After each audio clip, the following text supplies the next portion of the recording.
যদি পেতেম তার এ কাব্যগ্রন্থ থেকে একটি কবিতা, কৃষ্ণেন্দু ভালো থেকো। আগেই পাঠকদের কাছ থেকে ক্ষমা চেয়ে নিচ্ছি, শ্রোতাদের কাছ থেকে। আমি কিন্তু আবৃত্তিকার নই, জাস্ট পাঠ করছি। যারা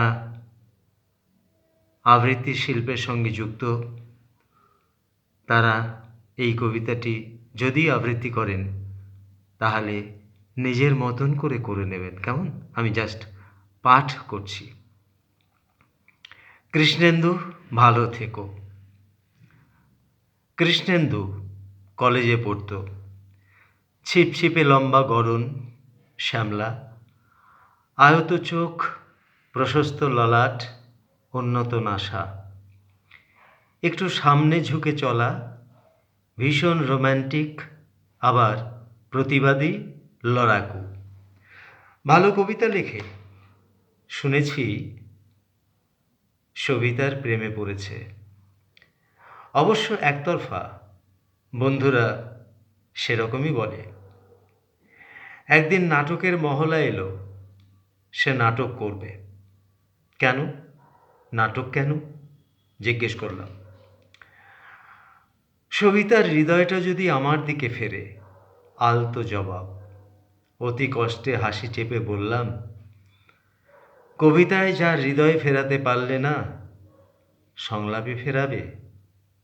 বিশ্বাস রাখি, কণ্ঠে প্রত্যয়। নাটক মন্দ করে না, মহলায় প্রমাণ। রোমান্টিক হাসি, স্টাইলে সৌম্যমিত্র। একদিন তৃতীয় পিরিয়ড অফ হই হই ক্লাসে কৃষ্ণেন্দু একটা কাগজ বের করে পড়ছে, কবিতা। চূর্ণী নদী ওর কবিতায়। চূর্ণীর হলুদ বাতাস লাগে ওর গায়ে। নদীর পাশের গায়ে থাকে, কালীনারায়ণপুরে। পড়তে পড়তে হঠাৎই একটা লাইনে, বেগুন ফুলের নীল গন্ধে আমি পাই তোমার শরীরের ঘ্রাণ। সবিতা, রাগ করো না। ব্যাস, আর কি? ক্লাসের এক ফুচকে বললে, দাদা এই লাইনটা তো নেই।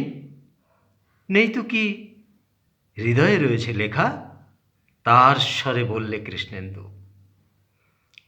পেছনের বেঞ্চে দুই বান্ধবীর সঙ্গে বসেছিল সবিতা।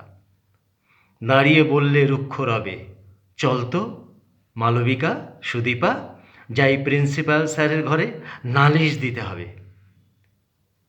সব শুনে স্যার বললেন, তোমরা যাও, আমি ডেকে শাস্তি দেব ওরে। সবাই চলে যায়। কৃষ্ণেন্দুরে ডেকে স্যার বললে মৃদুস্বরে, একদা আমারও অন্তরে জেগেছিল প্রেম, বলিতে পারেনি কারে। তুমি বলেছ তার মনেতে না ধরে, হতেই পারে। মনে রেখো এ কথাটি, সবার মাঝে প্রকাশ পেলে প্রেম লজ্জা পায়, রেখো তারে গোপনে। তারপর সময়ের নানা উত্থান পতনে কেটে যায় কত কাল।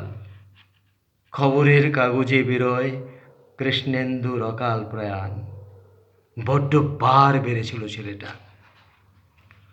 অনুপ্রবেশ নিয়ে মাতামাতি, হাতাহাতি, ছুটোছুটি, লেখালেখি, পাট ক্ষেতের আলে হেসোর কোপে লিগামেন্ট কেটে সাইকেল থেকে পড়ে গিয়ে ধরাশায়ী, শেষে কুপিয়ে জমের বাড়ি।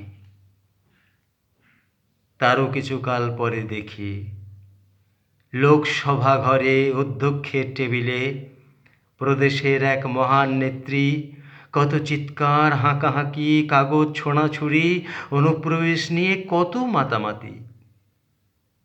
সময়ের নিয়মে সময় ফুরায়, কত কত দামি জীবন হারায়। অর্থনীতি আর নাগরিক জীবন খুঁজে ফেরে নিরাপদ আশ্রয়।